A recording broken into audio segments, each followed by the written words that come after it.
ससुर जी के देहांत के बाद लालची बेटों और बहुओं ने जायदाद बांटने के लिए वकील को घर बुला लिया। उन्हें पूरा यकीन था कि बूढ़े बाप ने सब कुछ उनके नाम ही किया होगा। वकील ने जैसे ही वसीयत पढ़ना शुरू की, लालची बेटों के चेहरों का रंग उड़ गया। रॉय साहब ने अपना आलीशान बंगला और सारा बैंक बैलेंस उस गरीब बहू के नाम कर दिया था, जिसे घर में सब लोग नौकरानी समझते थे। जब बेटों ने गुस्से में वसीयत को झूठा बताने की कोशिश की, तो वकील ने एक ऐसी वीडियो चला दी जिसे देखकर सबके होश उड़ गए। ये एक बेहद दर्दनाक और दिल को झकझोर देने वाली कहानी है, जो इंसान के अंदर छुपे लालच और उसके भयानक अंजाम को दिखाती है। शहर के एक बड़े और शानदार इलाके में एक बहुत ही खूबसूरत और आलीशान हवेली थी, जिसकी ऊंची ऊंची दीवारें और विशाल दरवाजे देखने वालों को हैरान कर देते थे। यह हवेली शहर के मशहूर और अमीर व्यापारी रॉय साहब की थी। रॉय साहब ने अपनी पूरी जिंदगी कड़ी मेहनत, ईमानदारी और दिन रात की मेहनत से ये दौलत और शोहरत हासिल की थी।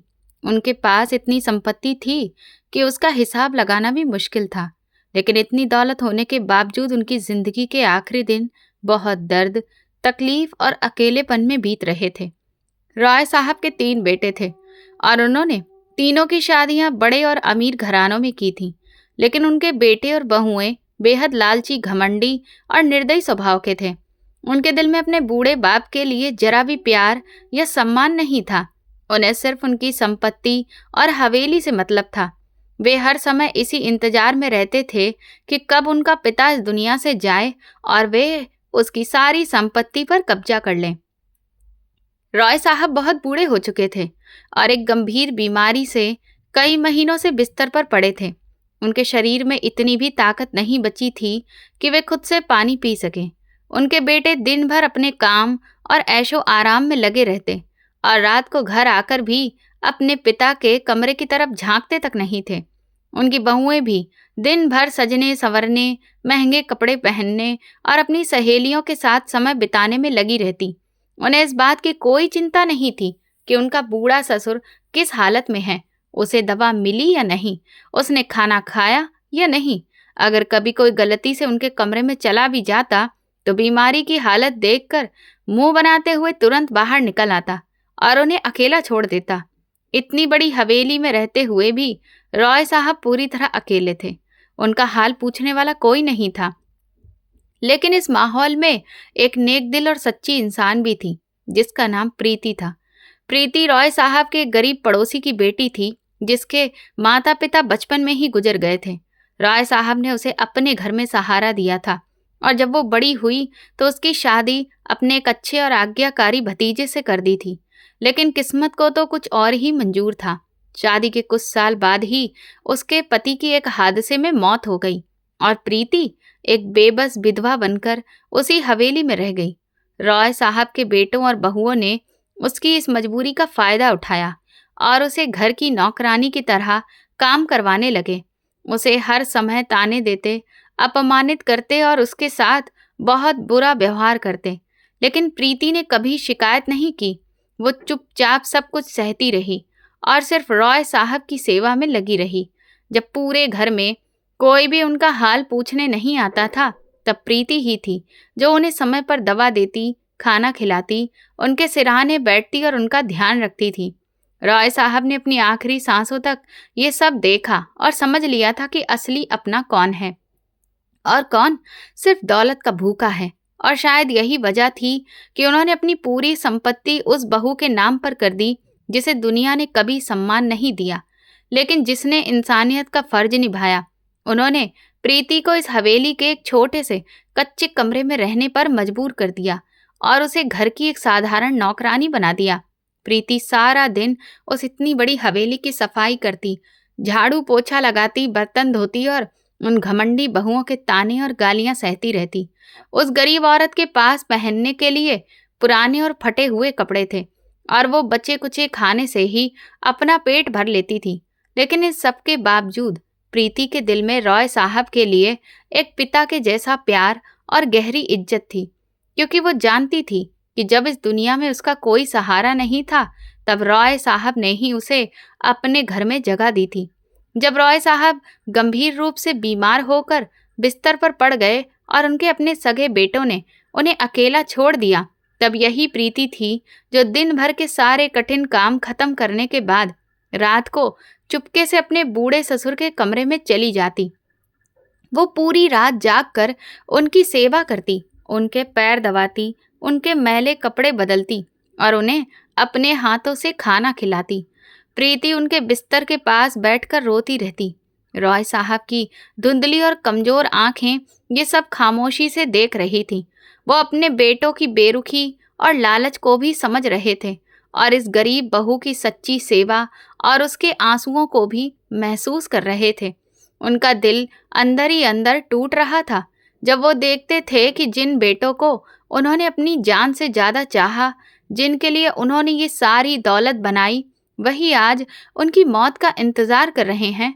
और दूसरी तरफ ये बहू जिसे घर में कोई सम्मान नहीं देता, वो सगी बेटी से बढ़कर उनकी सेवा कर रही है। प्रीति अक्सर उन्हें दवा देते हुए उनके माथे को सहलाती और कहती, बाबा, आप बिल्कुल भी चिंता मत कीजिए, आप जल्दी ठीक हो जाएंगे, आप फिर से अपने पैरों पर खड़े होंगे। रॉय साहब कुछ बोल नहीं पाते थे, लेकिन उनकी आंखों से बहते आंसू इस बात का सबूत थे कि वो प्रीति की सच्ची भावना और उसकी निस्वार्थ सेवा को दिल से महसूस कर रहे हैं। दिन इसी तरह दुख, तकलीफ और मजबूरी में बीतते जा रहे थे और रॉय साहब की हालत दिन ब दिन खराब होती जा रही थी। उनके लालची बेटे अब उनके कमरे के बाहर खड़े होकर ऊंची आवाज में जायदाद की बातें करने लगे थे। वे आपस में झगड़ते कि कौन सा कारखाना किसे मिलेगा और इस आलीशान हवेली का मालिक कौन बनेगा। उनकी बहुएं भी गहनों और कीमती सामान पर अपनी नजरें जमाए बैठी थीं। जब भी प्रीति इन लोगों की निर्दयी और दिल दुखाने वाली बातें सुनती तो उसका दिल टूट जाता। वो अपने कमरे में जाकर फूट फूट कर रोती और सोचती कि इंसान दौलत के लालच में कितना अंधा हो सकता है कि वो अपने ही पिता की सांसें रुकने का इंतजार करे। एक रात तेज बारिश हो रही थी, आसमान में बिजली चमक रही थी और बादल जोर जोर से गरज रहे थे। अचानक रॉय साहब की सांसें उखड़ने लगीं। प्रीति उनके पास बैठी उनके पैर दबा रही थी। रॉय साहब ने कांपते हुए हाथों से प्रीति का हाथ पकड़ लिया। उनकी आंखों से आंसू बहने लगे और उन्होंने उसे एक गहरी प्यार भरी नज़र से देखा, जैसे वो उसे अपना आशीर्वाद दे रहे हों या उसका धन्यवाद कर रहे हों।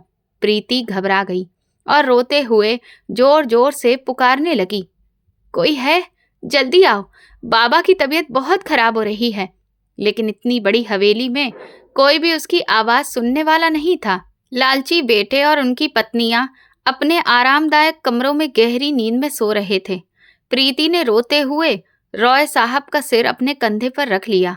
उसी दर्द भरी अंधेरी रात में अपनी सच्ची सेवा करने वाली बहू के कंधे पर सिर रखकर इस शहर के सबसे अमीर और ताकतवर इंसान रॉय साहब ने अपनी आखिरी सांस ली और इस बेरहम दुनिया को हमेशा के लिए छोड़कर चले गए। रॉय साहब के मरते ही प्रीति के मुंह से एक ऐसी दिल दहला देने वाली चीख निकली जिसने पूरी हवेली के सन्नाटे को चीर कर रख दिया।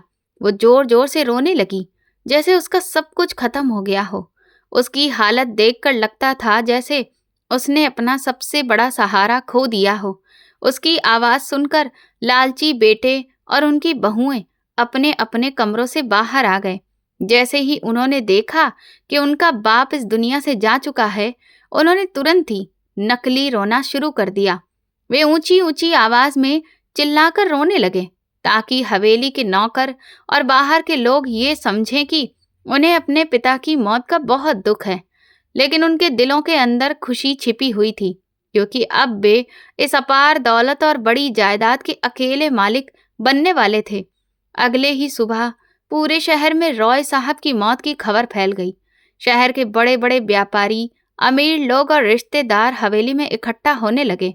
रॉय साहब की अंतिम यात्रा बहुत धूमधाम और दिखावे के साथ की गई। उनके बेटों ने खूब पैसा खर्च किया और लोगों को दिखाने के लिए गरीबों में खाना बांटा ताकि समाज में उनकी तारीफ हो और लोग उन्हें अच्छा बेटा समझें। लेकिन इस भीड़ में सिर्फ एक ही इंसान था जिसके आंसू सच्चे थे और जिसका दिल सच में टूटा हुआ था, और वो थी प्रीति, जो हवेली के एक कोने में बैठी अपनी पुरानी चादर में मुंह छुपाकर फूट फूट कर रो रही थी। उसे इस बात का गहरा दुख था कि अब इस घर में उसका आखिरी सहारा भी खत्म हो गया था, जिसके भरोसे वो जी रही थी। अंतिम यात्रा के बाद जब सारे मेहमान और रिश्तेदार चले गए और हवेली में सिर्फ घर के लोग रह गए, तो बेटों और बहुओं के चेहरों से नकली दुख का पर्दा उतर गया। उन्होंने सफेद कपड़े उतारकर अपने सामान्य कपड़े पहन लिए और हवेली के सबसे बड़े कमरे में इकट्ठा हो गए, जहां रॉय साहब बैठा करते थे। उनकी आंखों में अब सिर्फ लालच और दौलत पाने की चमक साफ दिखाई दे रही थी। उन्होंने प्रीति को गुस्से और तिरस्कार भरे लहजे में आदेश दिया कि वो जाकर सबके लिए खाना बनाए और उनके जूते साफ करे, जैसे कुछ हुआ ही ना हो। प्रीति चुपचाप रोती हुई रसोई में चली गई और वे सभी लोग जायदाद के बंटवारे की बातों में लग गए। बड़ा बेटा घमंड से बोला कि वो सबसे बड़ा है, इसीलिए सबसे बड़ा कारखाना और ये पूरी हवेली उसी के हिस्से में आनी चाहिए। तभी मंझला बेटा गुस्से में खड़ा होकर बोला कि ऐसा बिल्कुल नहीं होगा। उसने भी इस कारोबार में बराबर मेहनत की है और उसका भी उतना ही हक है, इसीलिए मुझे शहर की सारी दुकानें और वो नया कारखाना चाहिए। छोटा बेटा, जो सबसे ज्यादा चालाक और निर्दयी था, हल्की मुस्कान के साथ बोला, मुझे कारखानों से कोई मतलब नहीं है। मुझे तो बस सारा नकद पैसा, सारा सोना और बैंक में जमा हर 1 रुपया चाहिए जो रॉय साहब ने अपनी पूरी जिंदगी में इकट्ठा किया है। उनकी लालची पत्नियां भी इस बहस में कूद पड़ी और एक दूसरे को ताने मारने लगी। बात इतनी बढ़ गई कि तीनों सगे भाई एक दूसरे का गला पकड़ने तक की नौबत में पहुंच गए। उस कमरे में लालच का ऐसा भयानक तूफान उठ चुका था जिसमें रिश्तों की कोई कीमत नहीं बची थी और ना ही पिता की मौत का कोई सम्मान। उनके लिए उनका बूढ़ा बाप अब सिर्फ एक खजाना था जो खत्म हो चुका था और अब वे गिद्धों की तरह उसकी दौलत पर टूट पड़ना चाहते थे।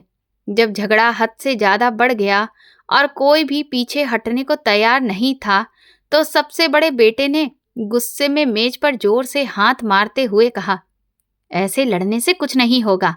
हमें किसी कानून जानने वाले को बुलाना होगा जो आकर रॉय साहब की वसीयत पढ़े और साफ साफ बताए कि किसे क्या मिला है। बाकी दोनों भाई भी तुरंत इस बात से सहमत हो गए, क्योंकि उनके दिल में पूरा भरोसा था कि उनके पिता ने सारी जायदाद उन्हीं तीनों के नाम की होगी। वे अपने अपने मन में आने वाली ऐशो आराम भरी जिंदगी के सपने देखने लगे और घमंड से मुस्कुराने लगे। उन्होंने तुरंत शहर के सबसे बड़े वकील को बुलाने का फैसला किया, जो रॉय साहब के सारे कागजात और जायदाद का हिसाब संभालता था। एक नौकर को सख्त आदेश दिया गया कि वो तुरंत जाकर वकील को उनके दफ्तर से लेकर आए, ताकि जायदाद का बंटवारा जल्द से जल्द हो सके और वे सब अपनी अपनी हिस्सेदारी के मालिक बन जाएं।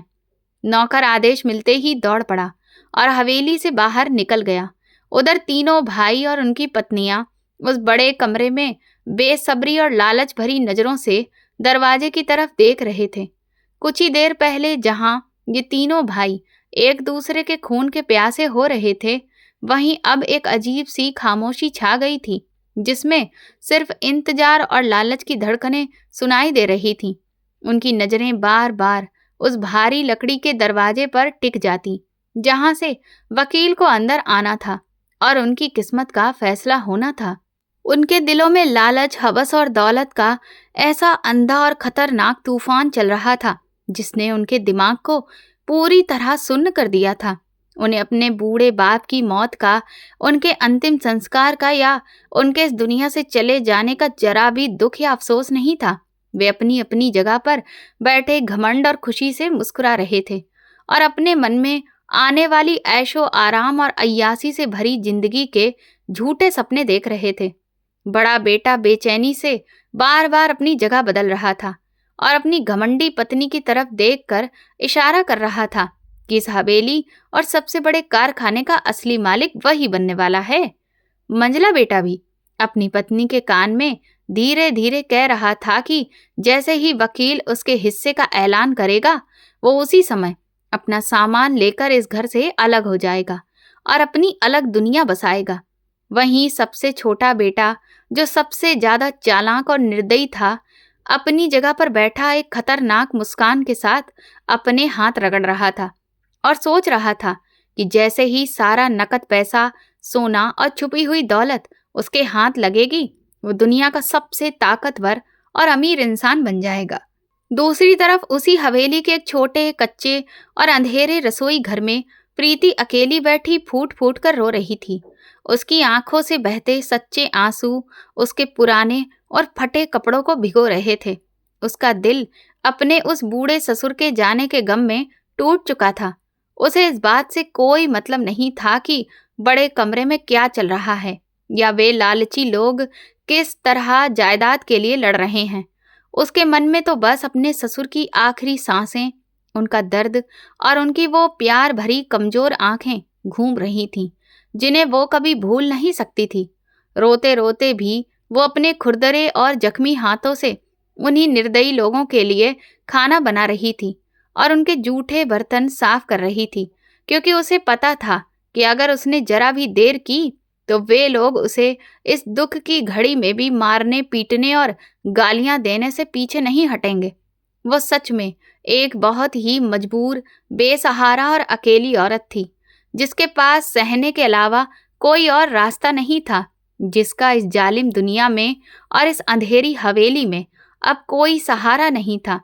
काफी देर के इस बेसब्री और लालच से भरे इंतजार के बाद आखिरकार हवेली का बड़ा और भारी दरवाजा जोर की आवाज के साथ खुला और नौकर शहर के एक अनुभवी और बूढ़े वकील को अपने साथ उस बड़े कमरे में लेकर आया। उस वकील के चेहरे पर एक अजीब सी गंभीरता, गहरी खामोशी और जैसे कोई बड़ा राज छुपा हुआ था, जिसे देखकर बेटों के मन में एक पल के लिए हल्की सी बेचैनी जरूर हुई, लेकिन उनका लालच उस एहसास पर तुरंत भारी पड़ गया। वकील के हाथ में एक पुराना चमड़े का भारी बैग था, जिसमें रॉय साहब की आखिरी वसीयत, उनकी पूरी जिंदगी की कमाई का हिसाब और जायदाद से जुड़े सारे जरूरी कागजात सुरक्षित रखे हुए थे। वो धीरे धीरे कदम बढ़ाते हुए कमरे को बीचों बीच रखी बड़ी और शानदार मेज के पास आया और एक कुर्सी पर बैठ गया। उसके बैठते ही तीनों लालची बेटे अपनी कुर्सियों से तेजी से उठकर उसके पास आकर खड़े हो गए और उनकी पत्नियां भी आंखों में लालच की चमक लिए वकील के चेहरे को ध्यान से देखने लगीं। बड़े बेटे ने घमंड और गुस्से भरी आवाज में कहा, तुमने आने में इतनी देर क्यों लगा दी? हम लोग यहाँ कब से तुम्हारा इंतजार कर रहे हैं। अब इस हवेली और इस सारी दौलत के असली मालिक हम ही हैं। इसीलिए बिना वक्त बर्बाद किए जल्दी से अपना बैग खोलो और वसीयत पढ़कर सुनाओ, ताकि हमें पता चल सके कि किसे क्या मिला है, किसके हिस्से में कितना पैसा, कितना सोना और कौन सा कारखाना आया है। आज ही इस जायदाद का फैसला होना चाहिए। वकील ने उसकी इस बदतमीजी और लालच भरी बात को शांति से सुना, लेकिन उसने ना तो कोई गुस्सा दिखाया और ना ही तुरंत जवाब दिया। वो बस चुपचाप गहरी नजरों से उन तीनों भाइयों के चेहरों को देखता रहा, जिनकी आंखों में अपने ही बाप की दौलत के लिए अंधा लालच साफ झलक रहा था। वकील ने बहुत ही शांत और धैर्य के साथ अपने पुराने चमड़े के बैग का लोहे का ताला खोला। उसने अंदर से एक मोटा, पुराना और मोहर लगा हुआ पीले रंग का लिफाफा बाहर निकाला। उस लिफाफे को देखते ही तीनों बेटों और उनकी पत्नियों की आंखें लालच से चमक उठीं, जैसे उनकी सारी इच्छाएं उसी लिफाफे में कैद हों। उनके दिल इतनी तेजी से धड़कने लगे कि मानो उन्हें खुद अपनी धड़कनें सुनाई दे रही हों। उन्हें लग रहा था कि बस कुछ ही पलों में उनकी ऐशो आराम और शानो शौकत से भरी जिंदगी उनके सामने खुलने वाली है। वकील ने उस लिफाफे को मजबूती से अपने हाथों में थाम लिया और गंभीर आवाज में बोला, मैं रॉय साहब की आखिरी वसीयत तब तक नहीं पढ़ूंगा और ना ही इस लिफाफे को खोलूंगा जब तक इस हवेली का हर वो इंसान यहाँ मौजूद ना हो जाए जिसका रॉय साहब से कोई भी रिश्ता रहा हो। ये कानून और नैतिकता दोनों की जरूरत है और ये खुद रॉय साहब का आदेश था कि वसीयत पढ़ते समय घर का हर छोटा बड़ा सदस्य वहां मौजूद हो। वकील की ये बात सुनकर मंझला बेटा चिढ़ते हुए बोला, ये तुम कैसी बेकार की बातें कर रहे हो? इस हवेली में हम तीनों भाई और हमारी पत्नियों के अलावा और कोई नहीं है जिसका हमारे बाप से या इस जायदाद से कोई लेना देना हो। हम ही उनके असली वारिस हैं। इसीलिए समय बर्बाद मत करो और जल्दी से वसीयत पढ़ो।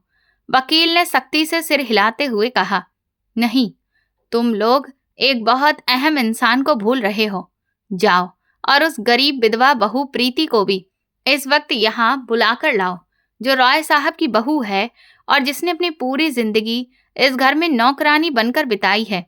जब तक वो यहाँ आकर मेरे सामने नहीं बैठेगी, मैं इस वसीयत को नहीं खोलूंगा। वकील के मुंह से प्रीति का नाम सुनते ही तीनों बेटों और उनकी पत्नियों के चेहरे गुस्से और नफरत से भर गए। छोटा बेटा जोर से चिल्लाया, तुम्हारा दिमाग खराब हो गया है क्या? वो गरीब औरत हमारे खानदान का हिस्सा कैसे हो सकती है? वो तो बस एक नौकरानी है जो हमारे जूठे बर्तन साफ करती है और हमारा बचा हुआ खाना खाती है। उस गरीब बेसहारा औरत का हमारे बाप की इस करोड़ों की जायदाद से क्या लेना देना? हम उस मनहूस और गरीब औरत को अपने साथ इस मेज पर हरगिज नहीं बिठाएंगे। तुम उसे छोड़ो और अपना काम शुरू करो। लेकिन वकील अपने फैसले पर चट्टान की तरह अडिग रहा। उसने सख्त और साफ आवाज में कहा, अगर तुम लोग प्रीति को यहाँ नहीं बुलाओगे तो मैं ये वसीयत वापस अपने बैग में रखकर यहाँ से चला जाऊंगा और फिर तुम लोग सारी जिंदगी अदालतों के चक्कर लगाते रहना। वकील की इस सख्त बात को सुनकर तीनों बेटों को मजबूरी में झुकना पड़ा, क्योंकि वे जानते थे कि अगर वकील चला गया तो उनके हाथ कुछ भी नहीं आएगा। बड़े बेटे ने गुस्से और तिरस्कार से नौकर को आवाज दी और आदेश दिया, जाओ उस औरत को उसके इन्हीं फटे पुराने कपड़ों में खींचकर यहाँ लेकर आओ।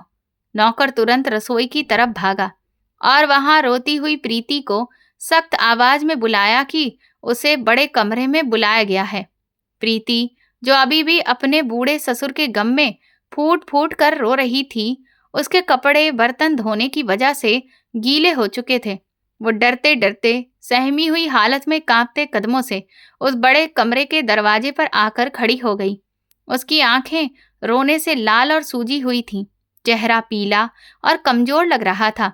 उसे बिल्कुल समझ नहीं आ रहा था कि उसे यहाँ क्यों बुलाया गया है, क्योंकि वो तो खुद को सिर्फ एक नौकरानी मानती थी जिसकी इस घर में कोई इज्जत नहीं थी। जैसे ही बहुओं ने उसे इस हालत में देखा, उनके चेहरों पर नफरत और घृणा साफ दिखाई देने लगी। वे ताने मारते हुए बोली, देखो ये कैसी हालत में यहाँ चली आई है। इसे यहाँ बुलाने का क्या मतलब है? अरे इसे तो पढ़ना लिखना भी नहीं आता। ये सुनकर प्रीति ने शर्म और मजबूरी से अपना सिर झुका लिया और चुपचाप कमरे के एक कोने में जाकर खड़ी हो गई। उसके दिल में उस दौलत या जायदाद के लिए जरा भी लालच नहीं था। वो तो बस चाहती थी कि ये सब जल्दी खत्म हो और उसे अकेले में रोने के लिए छोड़ दिया जाए। जब प्रीति कमरे में आ गई तो वकील ने गहरी सांस ली, जैसे वो इसी पल का इंतजार कर रहा हो। उसने अपनी ऐनक साफ की और उसे पहन लिया। अब वो वसीयत पढ़ने के लिए पूरी तरह से तैयार था। उसने अपने दोनों हाथों से उस पीले रंग के लिफाफे की मोहर को बहुत ही धीरे और सावधानी से खोला। उसके अंदर से एक साफ और पुराना कागज बाहर निकाला, जिस पर रॉय साहब की अपनी लिखावट थी और जिस पर कानूनी मोहरें लगी हुई थी। जैसे ही वो कागज बाहर आया, पूरे कमरे में एक अजीब सा सन्नाटा छा गया। माहौल इतना खामोश हो गया कि अगर कोई सुई भी गिरती तो उसकी आवाज साफ सुनाई देती। तीनों बेटे अपनी सांस रोके आंखें फाड़े उस कागज को लालच और बेचैनी के साथ देख रहे थे। वकील ने अपना गला साफ किया और भारी आवाज में वसीयत पढ़ना शुरू किया। मैं रॉय साहब पूरे होश और अपनी मर्जी से अपनी मौत से पहले यह आखिरी वसीयत लिख रहा हूँ। मैंने अपनी पूरी जिंदगी मेहनत, ईमानदारी और लगन से ये सारी दौलत, कारखाने और ये हवेली बनाई ताकि अपने बच्चों को एक सुखी और सुरक्षित जिंदगी दे सकूं। मैंने अपने तीनों बेटों को अपनी जान से भी ज्यादा प्यार किया और उन्हें इस दुनिया की हर खुशी और हर सुविधा देने की कोशिश की। मुझे हमेशा यही उम्मीद थी कि मेरा अपना खून, मेरी औलाद मेरे बुढ़ापे में मेरा सहारा बनेगी और मेरी बीमारी के समय मुझे प्यार और सम्मान देगी। वसीयत के शुरुआती भावुक शब्दों को सुनकर तीनों लालची बेटे अंदर ही अंदर और भी ज्यादा खुश और घमंडी हो गए। वे एक दूसरे की तरफ चालाक और लालची नजरों से देखकर हल्की मुस्कान देने लगे, क्योंकि उन्हें पूरा यकीन हो गया था कि उनके पिता ने अपनी सारी दौलत और जायदाद उन्हीं के नाम कर दी होगी। वकील ने अपनी आवाज थोड़ी और मजबूत की और आगे पढ़ना शुरू किया।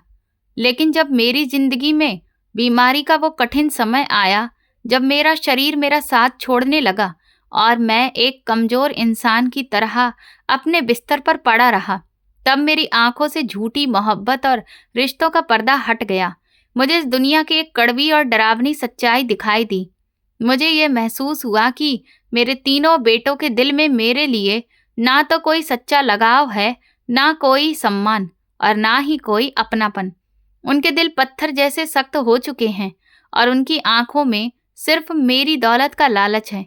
वे लोग दिन भर अपनी ऐशो आराम की जिंदगी में लगे रहते हैं, जबकि मैं अपने बिस्तर पर पानी और दवा के लिए तड़पता रहता था।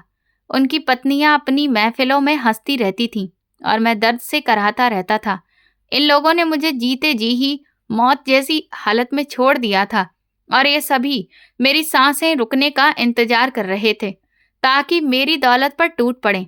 वसीयत के इन कठोर और सच्चे शब्दों को सुनकर तीनों बेटों और उनकी पत्नियों के चेहरों से सारी खुशी एक ही पल में गायब हो गई। उनकी जगह अब हैरानी, गुस्सा और डर ने ले ली। उनके चेहरे पीले पड़ गए और वे बेचैनी से इधर उधर देखने लगे।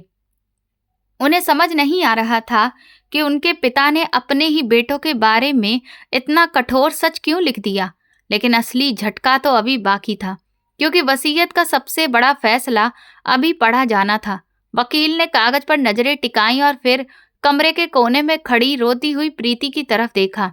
अब वो उस फैसले को पढ़ने वाला था जो इस पूरे घर की नींव हिला देने वाला था।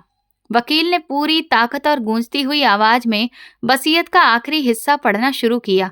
उसने कागज पर नजरें टिकाई और फिर कमरे के उस अंधेरे कोने में खड़ी रोती हुई प्रीति की तरफ देखकर कहा, मैंने अपनी बीमारी और अकेलेपन के समय ये सच्चाई समझ ली कि खून के रिश्ते ही सच्चे वारिस नहीं होते, बल्कि सच्चा वारिस वो होता है जिसके दिल में इंसानियत, दया और सेवा का भाव हो।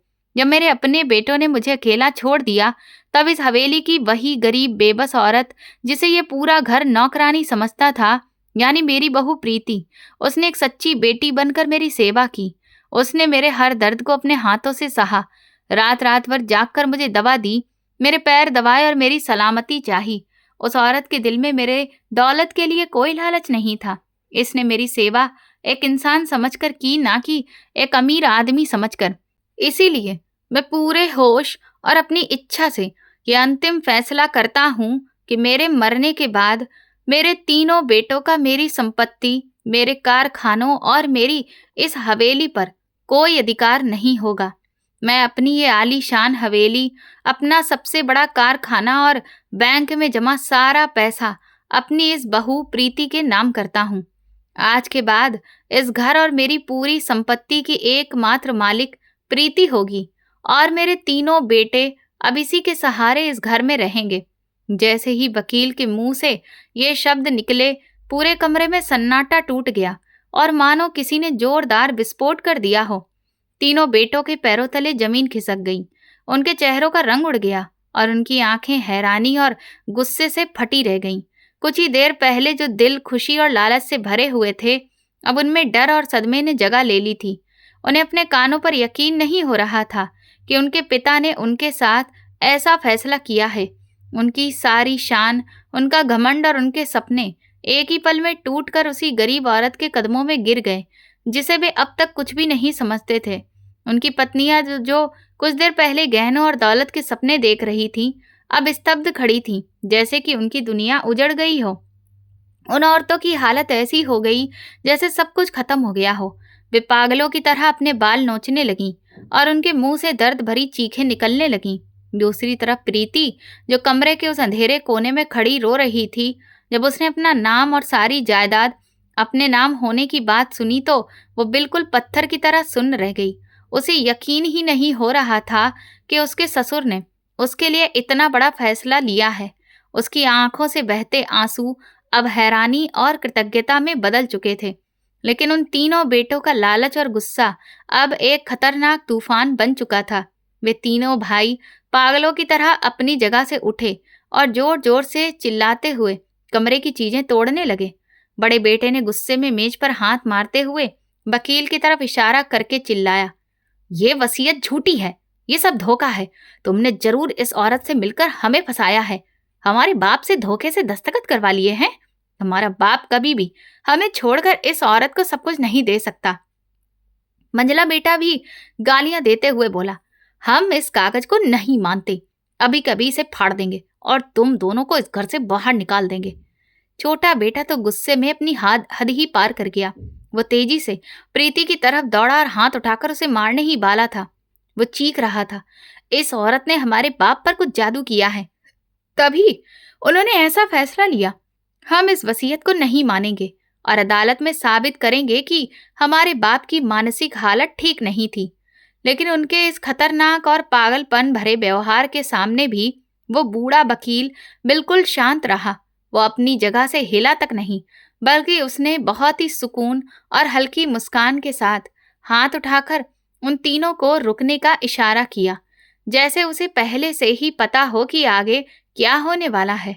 उसने अपना दायां हाथ सख्ती से हवा में उठाया और गूंजती हुई आवाज में चिल्लाकर सबको खामोश कर दिया, रुक जाओ, तुम लालची और निर्दयी लोगों, एक कदम भी आगे मत बढ़ाना। इससे पहले कि तुम इस वसीयत को झूठा कहो या अपने ही बाप को पागल बताओ, मेरी बात ध्यान से सुन लो। मुझे और तुम्हारे पिता रॉय साहब को पहले से ही पूरा यकीन था कि तुम लोग लालच में अंधे होकर उनकी आखिरी इच्छा को ठुकराने की कोशिश करोगे, इस वसीयत को फाड़ने की कोशिश करोगे और इस बेचारी औरत पर हाथ उठाओगे।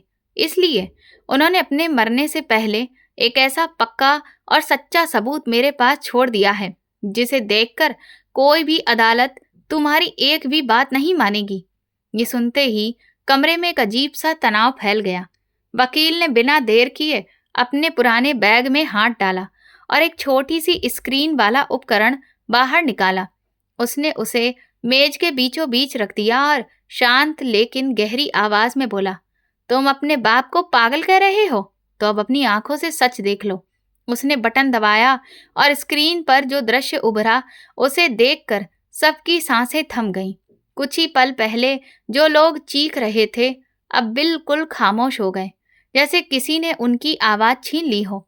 स्क्रीन पर वही कमरा दिखाई दे रहा था जहां रॉय साहब अपनी आखिरी दिनों में बीमार पड़े रहते थे। ऐसा लग रहा था जैसे कमरे में कहीं छुपा कैमरा हर पल को रिकॉर्ड कर रहा था।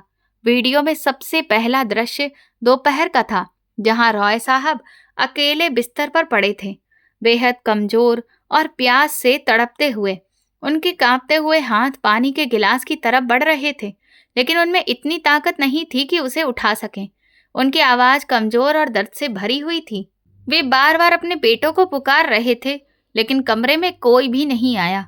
उसी समय वीडियो में कमरे का दरवाजा जोर से खुलता है और सबसे बड़ा बेटा गुस्से और घमंड के साथ अंदर आता दिखाई देता है। वही बेटा जो भी कुछ देर पहले वकील पर चिल्ला रहा था। रॉय साहब दर्द से रोते हुए उसे पानी मांगते हैं, लेकिन वो निर्दयी बेटा पानी देने की बजाय गिलास को जमीन पर पटक कर तोड़ देता है और गुस्से में चिल्लाता है, तुमने हमारी जिंदगी खराब कर दी है, ना खुद मरते हो और ना हमें जीने देते हो। जल्दी से इन कागजों पर अंगूठा लगा दो ताकि मैं सब अपने नाम कर सकूं। ये दृश्य देखते ही उस बड़े बेटे के पैरों तले जमीन खिसक गई। उसका पूरा शरीर कांपने लगा, क्योंकि उसका असली चेहरा अब सबके सामने था, जिसे वो अब झुटला नहीं सकता था। वीडियो आगे बढ़ता है और अब मंझला बेटा अपनी पत्नी के साथ कमरे में नजर आता है। दोनों बेरहमी से अपने बीमार और कमजोर पिता के पास खड़े हैं। रॉय साहब दर्द से करा रहे हैं, आंखों से आंसू बह रहे हैं, लेकिन मंझला बेटा उनकी हालत पर तरस खाने की बजाय उनका कंधा झंझोड़ते हुए गुस्से में कहता है, हम तुम्हारे इलाज पर और पैसा बर्बाद नहीं कर सकते। तुम अपनी जिंदगी जी चुके हो, अब हमें हमारा हिस्सा दो और इस दुनिया से चले जाओ। उसकी पत्नी घृणा से मुंह बनाते हुए कहती है, इस कमरे से इतनी बदबू आती है कि मेरा दम घुटता है। मैं अब ये गंदगी साफ नहीं कर सकती। ये सुनकर किसी का भी दिल पसीज जाए, लेकिन उन लोगों के चेहरों पर जरा भी शर्म या पछतावा नहीं था। इसके बाद वीडियो में छोटा बेटा दिखाई देता है, जो सबसे ज्यादा चालाक और लालची था। वो रात के अंधेरे में चुपके से कमरे में घुसता है और अपने सोते हुए बीमार पिता के सिरहाने से तिजोरी की चाबियां निकालने की कोशिश करता है। जैसे ही रॉय साहब की आंख खुलती है और वो उसका हाथ पकड़ते हैं, वो उन्हें जोर से धक्का दे देता है, जिससे वो बूढ़ा इंसान बिस्तर से नीचे गिर पड़ता है और वो चाबियां लेकर भाग जाता है। ये सब वो भयानक सच थे जो ये तीनों बेटे अपने पिता के साथ कर रहे थे, और उन्हें लगता था कि कोई नहीं देख रहा। लेकिन उन्हें क्या पता था कि उनका हर पाप उसी कमरे में छिपे कैमरे में कैद हो रहा है।